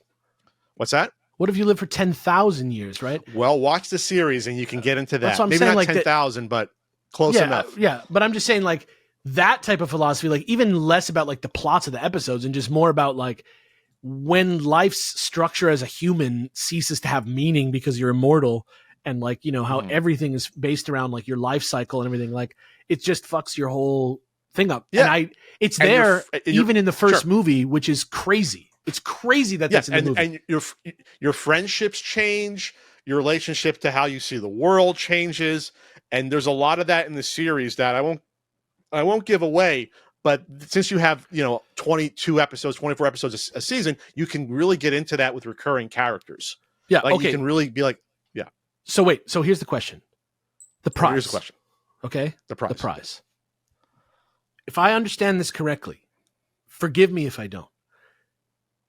You are immortal and you get the prize only when the gathering occurs so that everybody with quickening comes to one place and like it's kind of like Fortnite or something where it like gets smaller and smaller because there's so many. It's not a battle royale per se. It's like time travel Fortnite kind of, but it's not. There's no time travel. Well, actually, there is time travel later, but hold on. So no, we don't acknowledge time travel in Highlander. We don't acknowledge the sequel. Okay, so my question is, is, at the end of it, the prize is, if I'm incorrect, forgive me.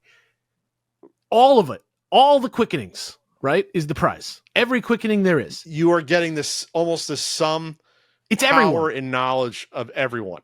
If he wasn't clear, when you cut the head off, you get that dude's power and the power of every dude that he cut the head off of. In theory, yes. In theory, it's not an exact science, but it's then everything's a sum of all humanity at the end of the prize. So that, like as Connor says when he gets the quickening, I feel everything, I know everything, I am everything. Right. You are now sort of like almost like a vestige of humanity that like you are like almost all knowing at that point. You're However, like a gestalt.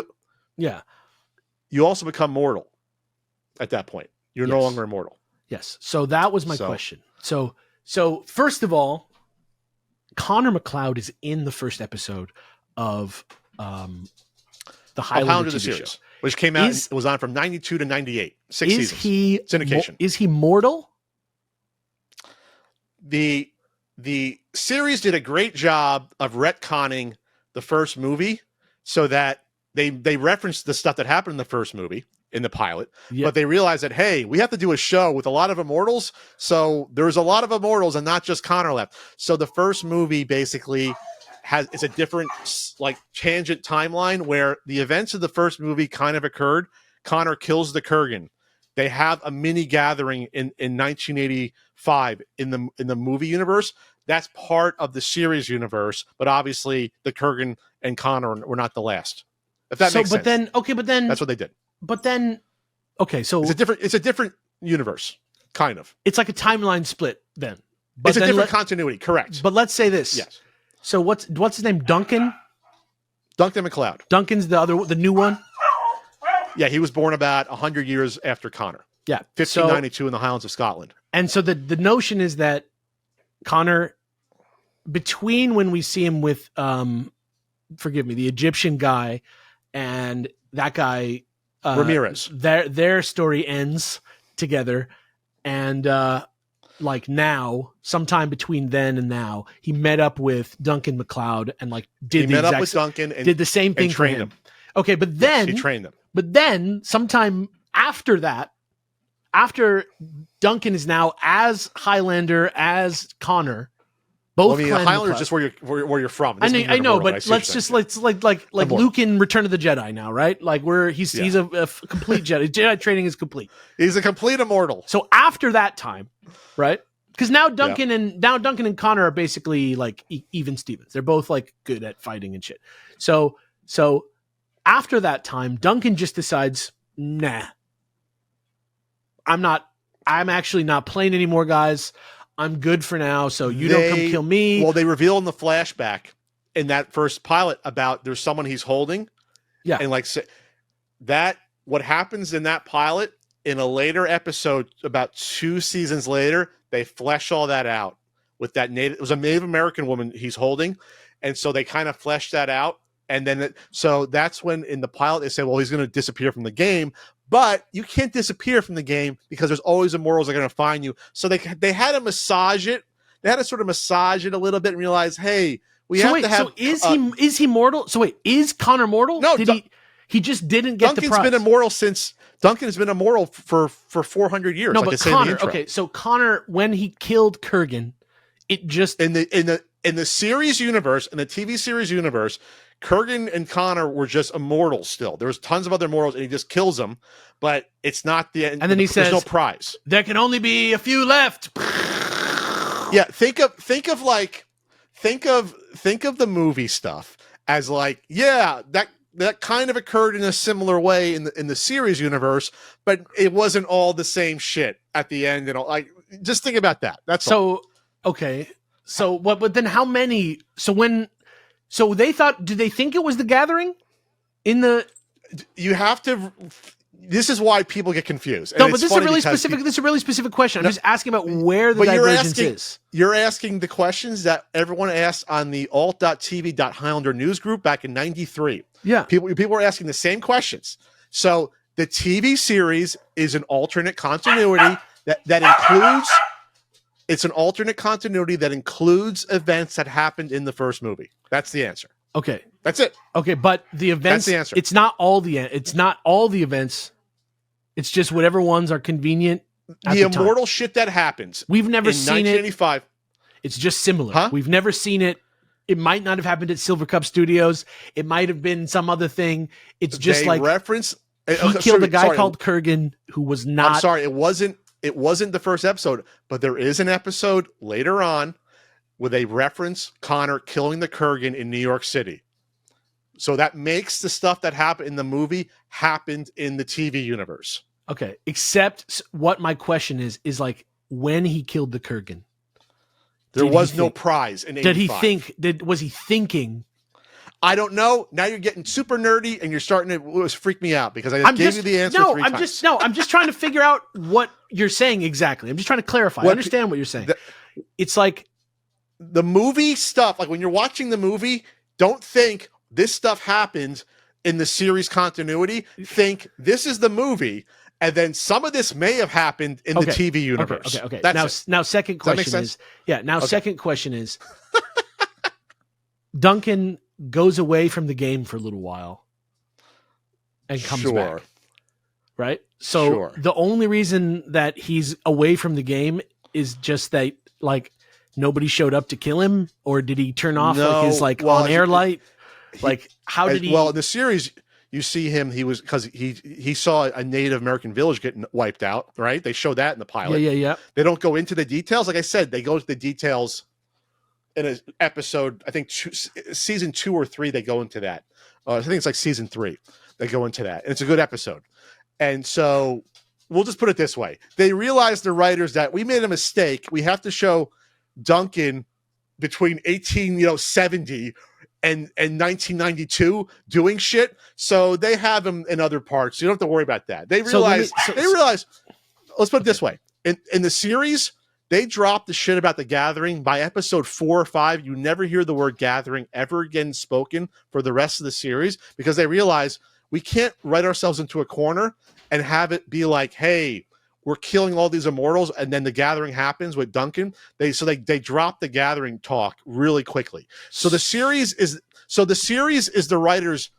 The series is the writers realizing that the gathering is the least interesting thing about Highlander. And it's about the characters and immortality itself and what that could mean. And that's what you see play out in the series. That's the answer. Okay, so then let me ask you a question that's separate from any specific, it's a hypothetical, let's say, just so that I can understand the mechanics of this a little better.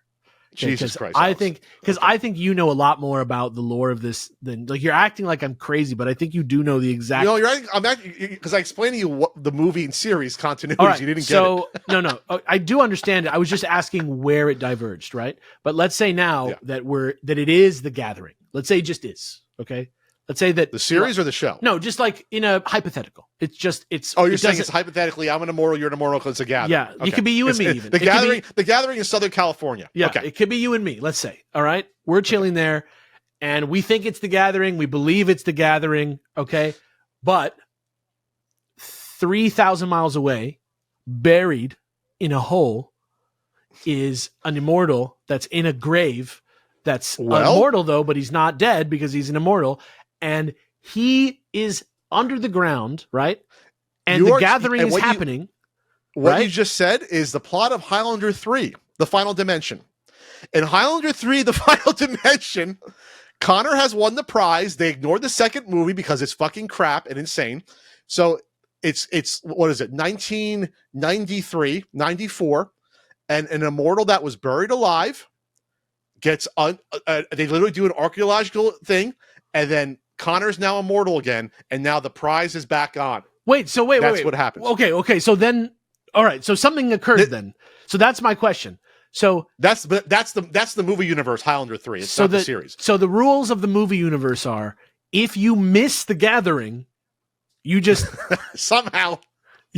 If you miss the bus to the gathering, the rules are this. The rules are we shouldn't end our movie universe in the first movie because then we have to think of creative ways to have sequel movies. All right, here's my pitch. That's the writer answer is that let's not end our franchise with one movie and write ourselves into a corner because it gets harder to write ourselves out of these corners. Here's my pitch. Okay. Oh God. Okay. Let's write first of all, let's write multiverse into this. Right? Multiverse into, which is kind of what's happening already with the series continuity movie. Yeah. Do they actually address it? No, they don't. They don't address it. Okay. So I think they could have that as part of it if that's going to be something that they keep doing because it's like become a feature. It makes sense. Yeah, it's because then you can recast. When someone gets too old, you can recast Duncan MacLeod as someone else. I think the mistake is trying, because if I understand correctly, I haven't seen The Quickening, but I believe that there's two different versions. There's the original theatrical and the Renegade version where they get all the weird aliens. Right. They said there's out of it. It's almost like it's like almost like Battlefield Earth vibes, where it's the Renegade version is sort of like they're time travelers, they're no longer aliens. But they're like in the original version, right? It's like their past life. They're aliens. They're aliens, and they like come to the Earth to like play out like they're some aliens, literal game. And somehow they're all immortal when they come to our planet. It's so weird and bizarre that it's almost good, but it's fucking terrible. It's one of the worst movies ever made. If I had like a bunch of money and I was remaking Highlander, which is happening, which they are, by the way. I thought it was canceled, but it's not. If I was remaking it, I would say I would do like what Danny McBride did with the Halloween movies, where he's like, I'm going back to basics. The only ones that happened were the first two, and not even the whole second one, because actually Laurie is not Michael's sister. So fuck off. And just make it a sequel. And they should go, okay, in the future where Connor is the fucking won the prize. Yeah. And he's like this sort of like Jesus figure that's like walking with the world leaders and like helping each other, helping everybody empathize so that the world can become like the enterprise and shit, like, or the Federation. I mean, sorry. And like world, whatever the good version of world domination is that he's like doing, like, they should never explain what the game is, and it should just happen that, like all over the news, because we're now in like a globalized world, right? Uh-huh. Like there should be like an immortal baby, And Connor An has immortal and, baby? Yeah, and Connor's like, well, how old is my guy right now? That's the interesting thing about 65, 66? That's the interesting thing about the immortal lore is that all the immortals don't have a birth parents. They're always foundlings. They're always like found by people. Right. So that's part of the lore. At least that's what the series did. In the movie, it's unclear.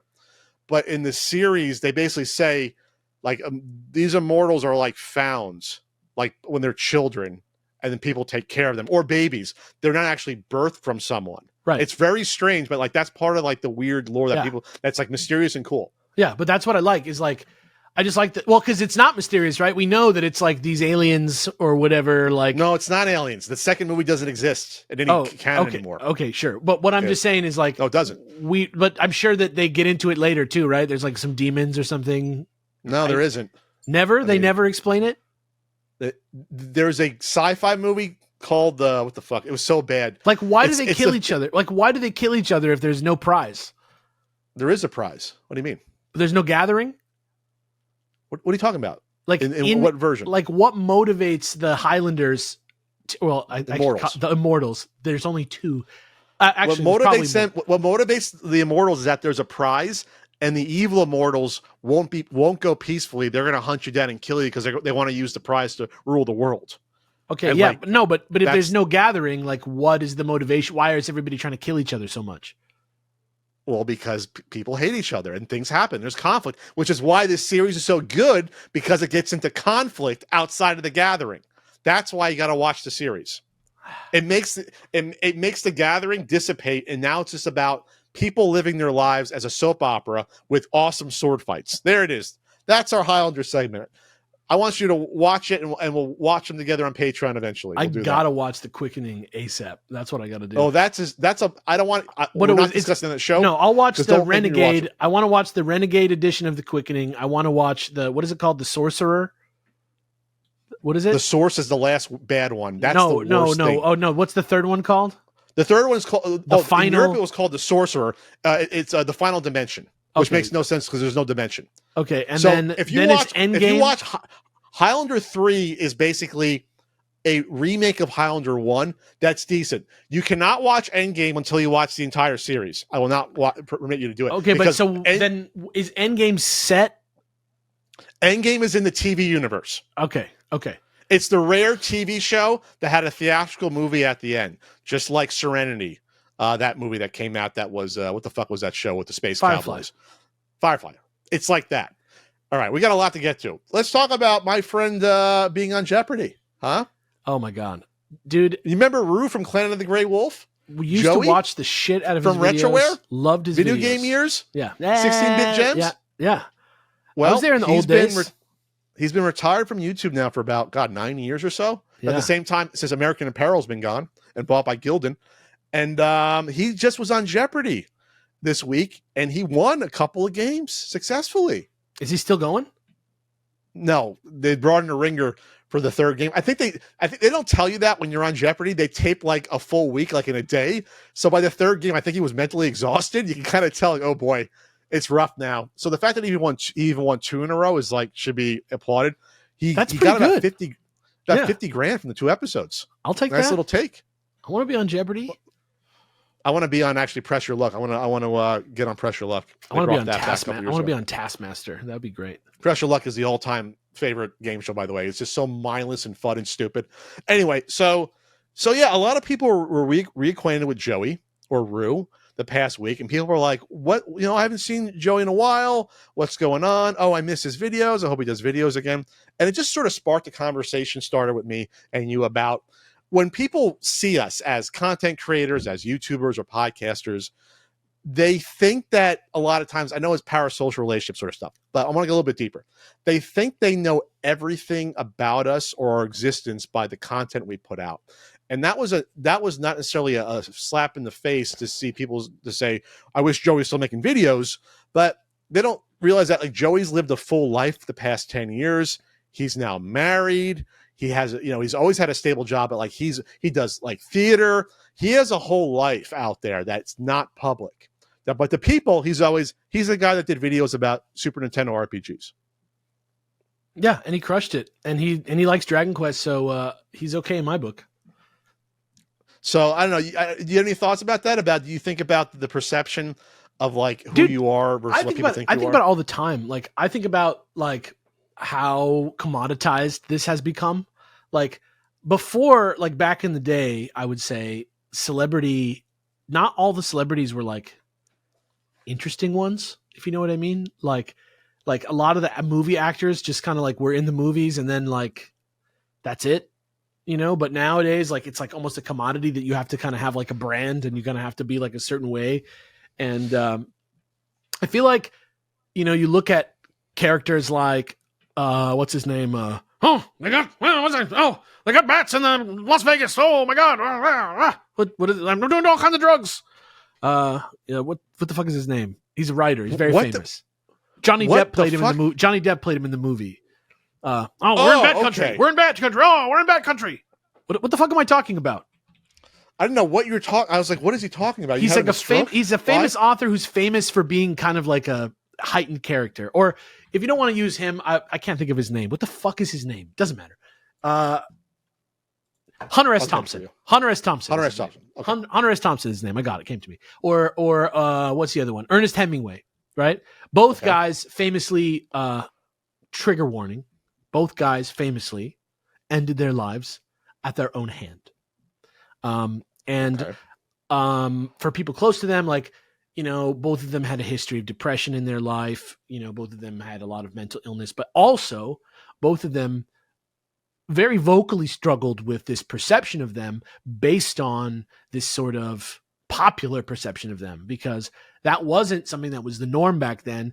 And being somebody like Ernest Hemingway, who's like a parody of like hairy, broad-chested, manly man who goes out and like hunts for food and does whatever and is like a badass brawler and all that stuff. Like, it's a great image to have. Same thing with Hunter S. Thompson, who's like this kooky. He wears his little fishing hats. He has his long cigarette holder, his shorts, his high socks, and he's like a drug guy. He's always like peaking on psychedelics and taking mescaline and all this shit. And then you run into people in the world and that's who you are to them now, instead of like a complex individual with layers and, you know, shifting ways about you. So they just you're saying back then they saw Hunter S. Thompson as this caricature of a person instead of he's a brilliant author. Yeah. And not just that he's a brilliant author, but that he's just like, you know, gets indigestion, feels bad, likes to do things on a day-to-day basis, probably has normal, like wants to chill out some days and not do mescaline.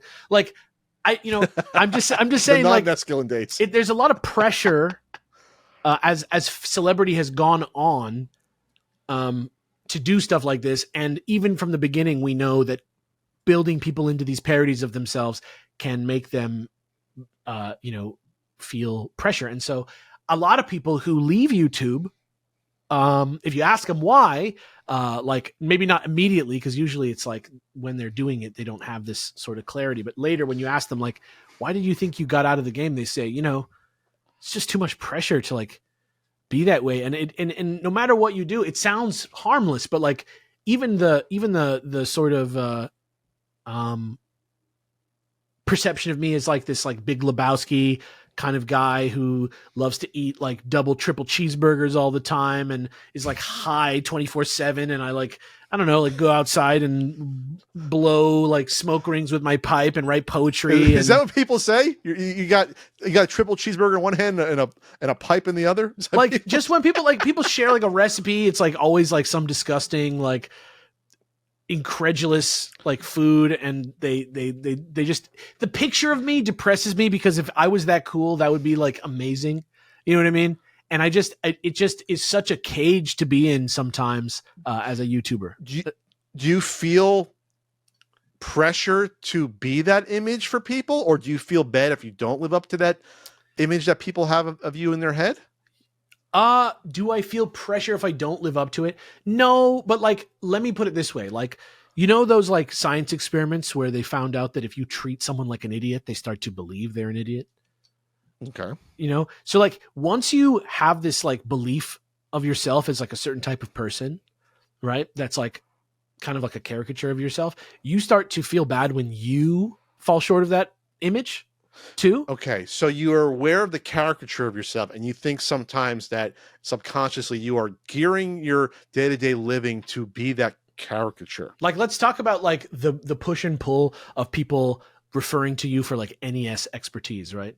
Right. Like, Correct, but that's not a behavioral trait right. necessarily. But what I'm saying is, if I don't like know you, like I know you, like I know what kind of guy you are in real life, so it's like it's different for me to perceive you right now. But like I feel like there's a lot of people out there who are in your comments and stuff who probably do think that you like play NES like 6 hours a day and you're like all obsessed with NES and like, you know what I'm saying? It's not smart. It's not like they're not like, they wouldn't like write a biography about you and say that, but that's like as much as they want to think about you, that they just think, oh yeah, he probably like goes off and like does his like little NES stuff, and he's probably thinking correct. about They NES. don't know that like NES Punk is a character and a brand versus like my life. Yeah, yes. yeah, exactly. You know what I'm saying? And as so I have a wall of games around me, and NES is that way to my right. yeah, So, and like you definitely like put it on the camera, right? Like like it's in your house. Like I'm just saying, like it's impossible not to be affected by those things. Even in a way, like it's not like, do you let yourself be affected by them or not? It's like you are affected by them, and it's like kind of like a thing that you have to deal with. Pretty much. I mean, am I affected by it? I mean, that's a question for you. Like you said, you feel like maybe some shortcomings if you don't live up to this profile of what people have put on you. But I don't feel pressure. If someone says, Pat, do you know a lot about this NES game? I can say, no, I don't know a lot about that game. I didn't play a lot of that. And yeah, but do you just? But I'm just saying, like, you don't understand where they're coming from. You don't understand why they would ask you. I understand why, but they have flawed logic and reasoning. Right. So that's why it's frustrating, right? Like after a while, like when everybody just wants to know about the NES, it can be depressing. That's all I'm saying. Like, but I guess fortunately I branched out. So, over 10 years ago doing podcasts. Sure. I'm just saying video game years. But I understand what you're saying. If I was Mr. Flea Market Madness, right? If I said, which I would have been probably a huge fucking multimillionaire YouTuber if I was just literally, my channel's called Flea Market Madness. I do Flea Market Madness every fucking week of my life, and that's all I do. No podcasts, no books, no video game years. You know what I mean? Nothing other than that. Yes, I would be the guy that everywhere would go, hey, Pat, how's the flea markets going? I go to the flea markets now and find this stuff. I think about you. Or, like if that was 100% my existence, yes, I probably want to jump off the Coronado Bridge. Yeah, that's what I'm saying. Yes. But even then, like, it's not even that. It's like when you aren't a famous person, when you aren't a YouTuber, there's no question that like when you talk to people, right, like you're going to get back. And this is something that you can still feel like in public and with people that you know a lot of the time. You just get to be you. You're you, like you are you all the time. But when you're a famous person, there's a large cadre of people. That's a great word. Yeah, out there who are not bouncing back the real you to you. They're bouncing back a different you to you, like a slightly different you. Yeah, we got to be careful, and we have to have different silos of feedback here. We're talking about, because you're talking about probably a lot of YouTube comments, Twitter comments, social media comments versus like real life, right? Well, so not necessarily. Like okay, I am. Yeah, I am. Give me a second. So I will get probably more emails or social media feedback that'll be super specific to like the NES, for example. Pat, how should I sell? One of the I shouldn't say this. People are going to email me now, trolling me. I get a lot of emails over the years. Pat, I have this stuff. How much is it worth? How should I sell it? And to me, that's not demeaning, but super like, am I just a resource for you to make you money? Right. Like, I got to give you like my free time and advice to help you sell your little Samson game for you that you found. You know what I mean?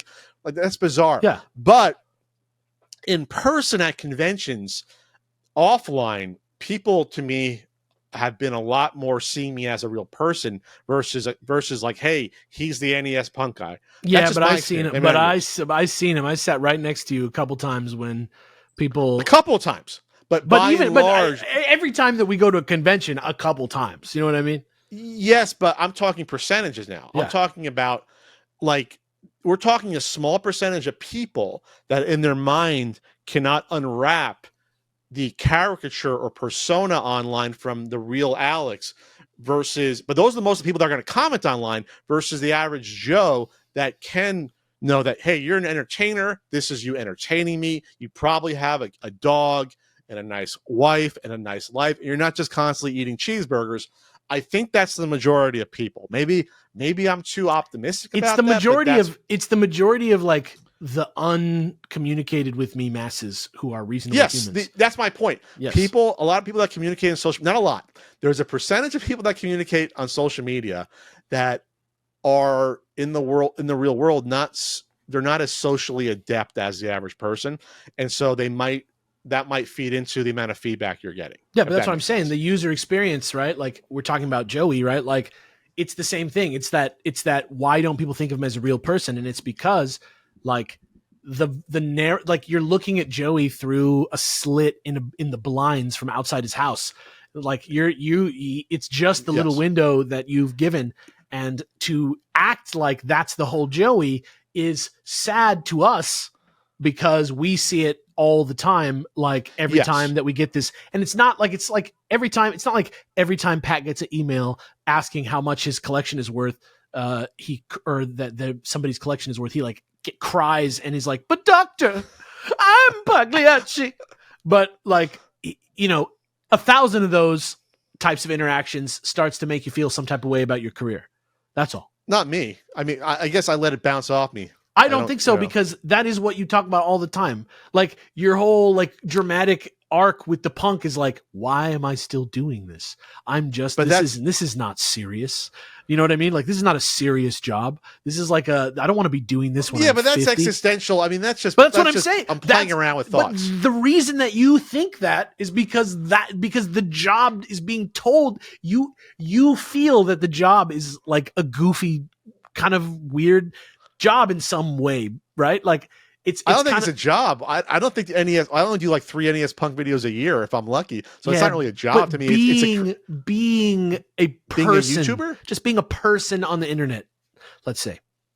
I think I won't, unless I quit or when I quit YouTube and look back on it, I'll probably put it in more perspective about.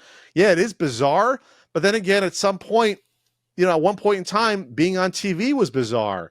Or being like a band on the radio was bizarre. It is still bizarre. So you just have to sort of roll with that sort of thing and just accept it, I guess. You accept the good with the bad. That's how I come back to all those things. Like, well, these people are talking about me online. It's like, well, that's part of the package of putting yourself online. But it's not conscious. It's like, that's what I'm saying. It's not like a conscious thing. It's like if every day somebody walked past your house and was like, "Good morning, stupid."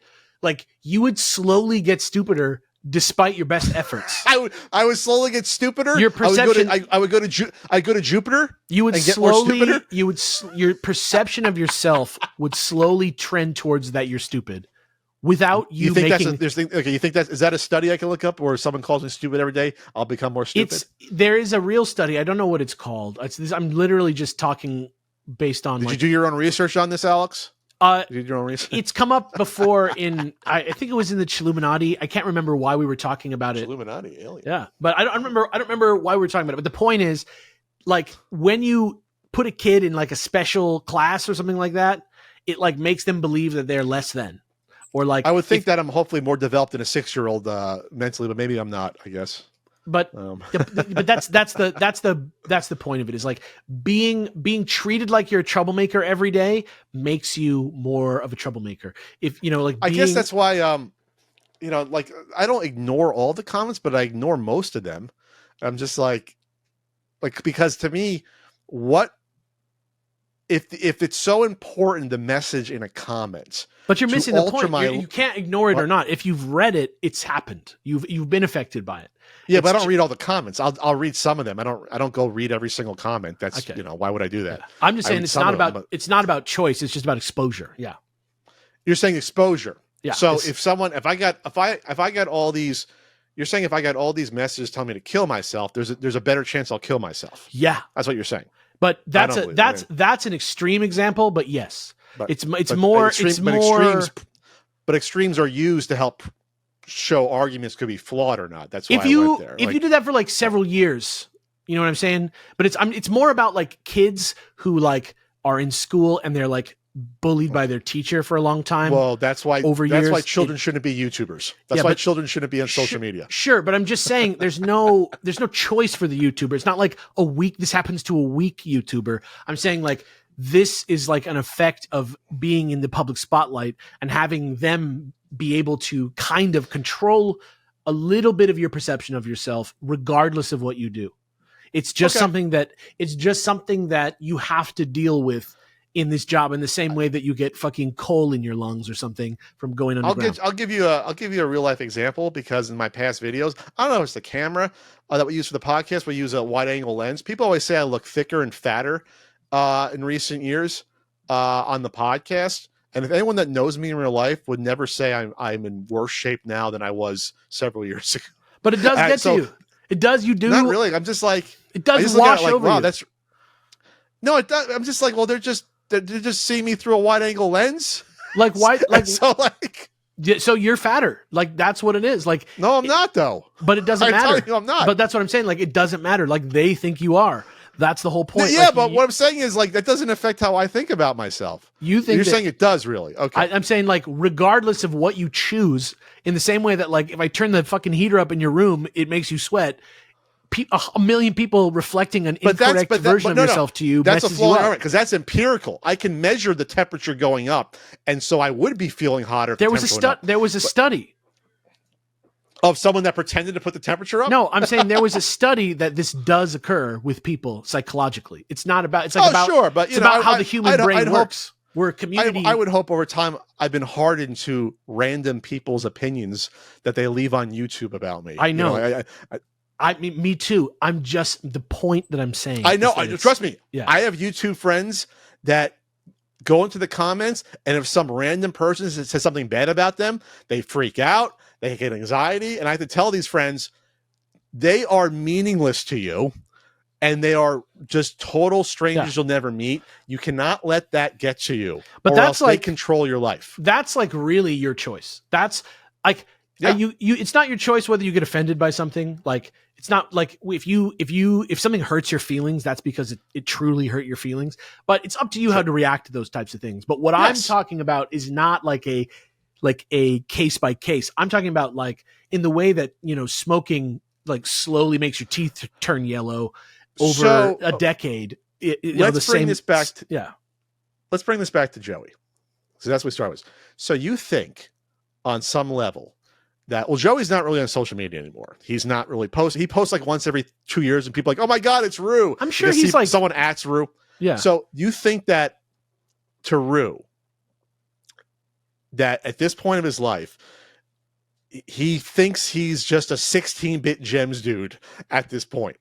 No. Because people online think he is. No, but what I think is that regardless of what Rue has done outside of YouTube, his time making 16-bit gems and Vsauce, he was on Vsauce for a while. He should have blown up. That's if true. He went along with that. Yeah. Honestly, that dude was super knowledgeable on his reviews. Like he really did have like a really good level of like.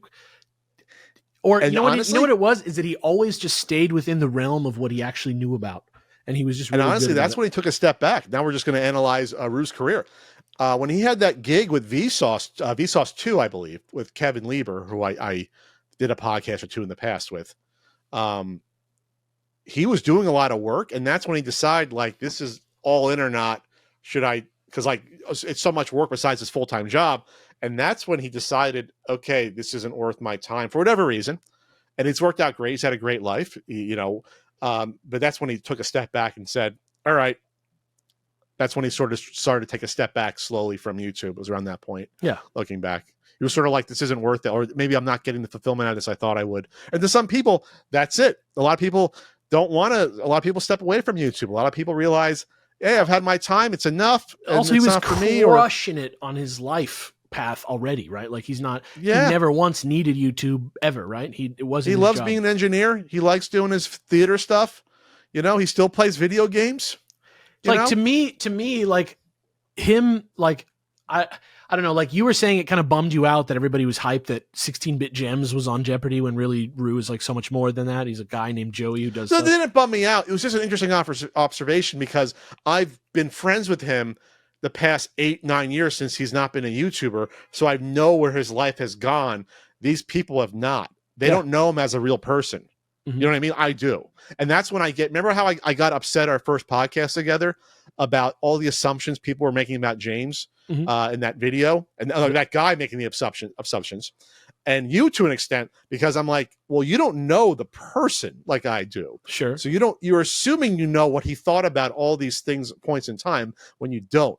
And so this is sort of the same mindset of people assuming they know about someone because they used to see him review a Genesis game, in 2014. You know what I mean? So anyway, but like that's just like even you knowing him is just your interpretation of what he's doing. Like it's all yeah, but I have more of a complete picture than you. Of course, but that but do you feel good about it or bad about it? I don't understand. It doesn't matter what I think. It's just the empirical data I have that I mean is you saw Joey on Jeopardy and you just thought, I know that guy. Or did you think it's a shame? I'm proud of. It's not a shame. It's not a shame. I think you're trying to put an emotion that doesn't exist onto this point. It's just the fact that like people just jump to that, and I thought it was interesting. It's like, oh, I miss 16-bit Gems, or to me, it's like I don't. Yeah, but it would have been nice to be still doing, but that's all they know. That's Rue to them. That's all they know. But that's not he's not Joey to them. He's Rue from Clan of the Grey Wolf. Right. And that to me, and that's just the reality of it. This is the job we chose to do. I love that Golf the 2 reference. So this is what we have to go through. But what's the negative of that? You will always know more about me than the person watching us talk about you and me right now. But is that negative or positive? Like, I don't understand. Like, it's just a fact. It's not negative. It's just reality. It's just they have a warped view of me because they're only exposed to me in a certain way versus people in my personal life. And that's just the experience. Right. That's part of life, I guess. Yeah. I think that with YouTubers, that discrepancy is like a hazard of the job. Like it's so intense for people like YouTubers, influencers, people who host shit. Huh? TikTokers. Yeah. Just anybody who's like a social media person who's like, money is tied to how many people XYZ them, impression-based income, whatever. Like that feeling of discrepancy that you're describing is like really something that I don't think people who don't have a job like this will ever really understand what it's like to be subjected to that many people's subconscious at once. I don't think my family understands that. Like, I don't think my family understand. Like, they have no idea. They're like, oh, you just do like, podcasts or, the videos. And they don't understand that there's a whole other way that you're always aware how people look at you as a semi-public figure, public figure, we want to call it, that you have to like integrate that into your mindset. At least when you're like, well, I'm at the conventions, I have a spotlight on me. When I'm walking around, I know that there's some people here that know me. Most of the vendors at these shows, the vast majority of vendors at these shows know who I am. Yeah, exactly. Like, for example, especially since I see them every year. But a lot of the people walking around know, and so it's like, to me, what are they seeing when I'm looking for a label upgrade for an NES game that I need? Like, what are they thinking about? It's like, oh, is this a guy looking for a label upgrade? Or, oh my God, this is Pat, who I know from NES Punk videos when I was 12 years old, 15 years ago. Now I'm almost 30. Like, these are things that you have to sort of like push out of your mind as best you can and just go about it. Even being a little famous can like drive a person crazy if they know that you're famous. It doesn't matter. You have to be disciplined. I think you have to keep grounded, because I have seen even a little bit of some assholes out there. I've seen people become assholes with a little bit of internet fame. Fortunately, I've always been a little bit of an asshole even before the YouTube. I've always been like this. That's what I always hang my hat on. I've always been like this. I find that the assholes are way more successful than the people who try to be nice, grounded human beings, though. in my personal experience. Usually, well, they're more ruthless. They backstab. They step over people. Which is what That's you a need to lot be. of it. That's what you need to be in entertainment, unfortunately. Not everyone that's successful. Don't say that. We both have friends that have been super successful. Not everyone, but let's people. just say as a trend that usually if you are a ruthless, cold bastard, you're going to get further ahead in the entertainment industry than a warm, loving, trusting, gullible friend. In business in general, there's not a lot of super nice billionaires. Like you have to bury some bodies in order to become super duper successful.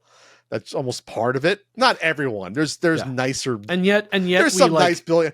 And yet we go after people who like cross some lines, and then other people who cross even worse lines are fine. Like it's all made up. It's all perception. It's all selfish people being selfish. That's all it is. We're going back to our election coverage. Where I was a nihilist in that one. All we are as YouTubers is Pokemon in someone's pocket, and that's the job. And that's fine. You know what I mean? Really? They're like, okay, we got to cut this conversation, but that's maybe next time we talk about it. We think we're. I just mean we're not fully fledged people. You know what I mean? We're not like that. That's of course we're not. That's what I'm saying. We're like entertainment. We're not. Yeah, we're just a little thing that they pop out sometimes. Like if they're feeling down, they want to feel funny, and so that's why it's weird to me. Like okay, like I don't understand like what people do in their real life, right? Like. Affects people like, but it feels more like a lot of the time when people do something evil and they get canceled for it, the person doesn't watch them because they can't anymore. Like they want to watch them, but they turn off this video with this person in it because now they know that this person is a whatever, or you know what I mean?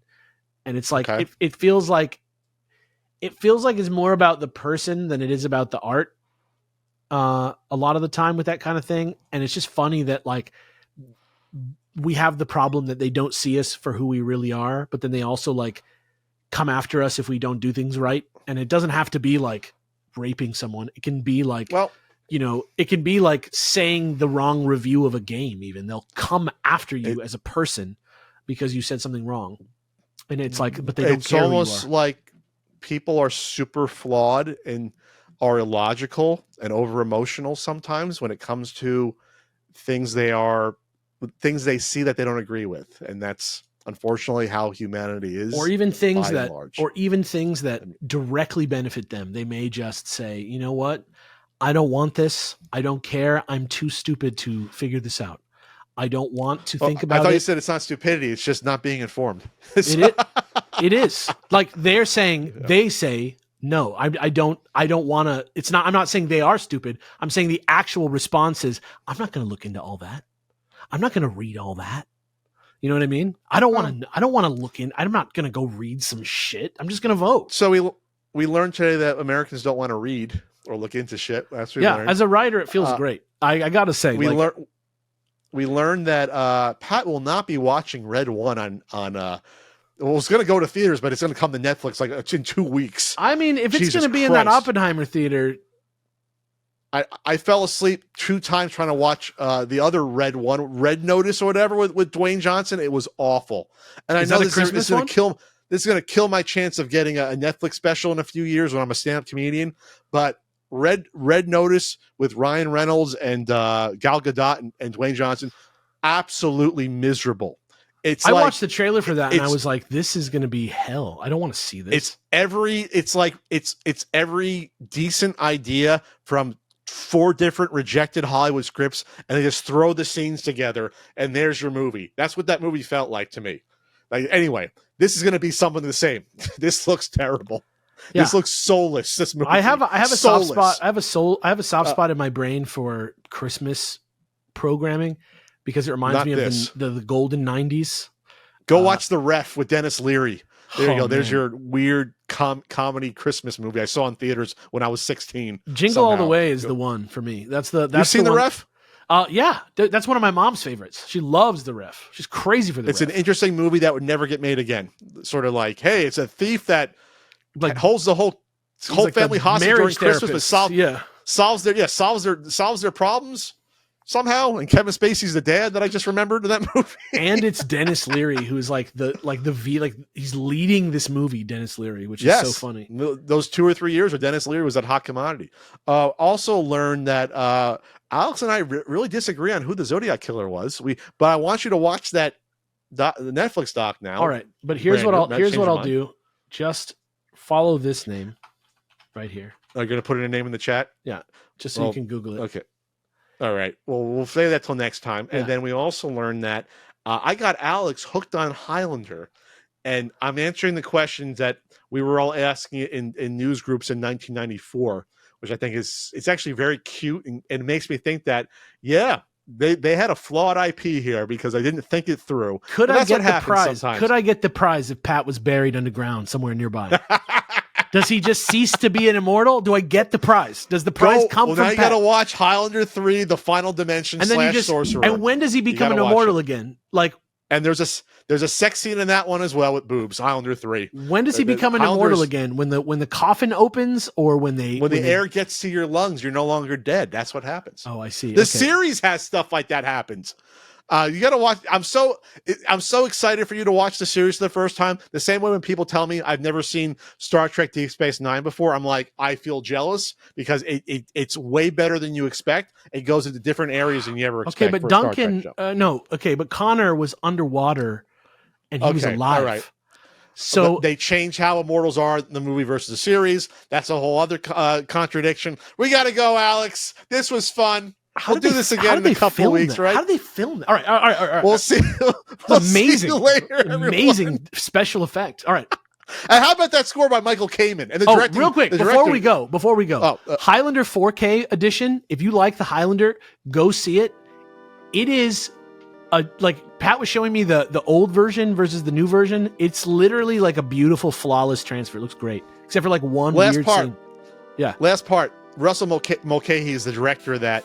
And he was a music video director. That's why there's so many inventive shots and transitions in that movie that are awesome. Yeah. The shot when they go into the rotunda where all his prizes are from the past centuries, they rotate around. It took them, they did that shot like 45 times to get it right, to get the timing right all the way around. And it's like a fucking glorious shot in a movie that's never done. You know what I'm talking about? Yeah, they rotate around from above.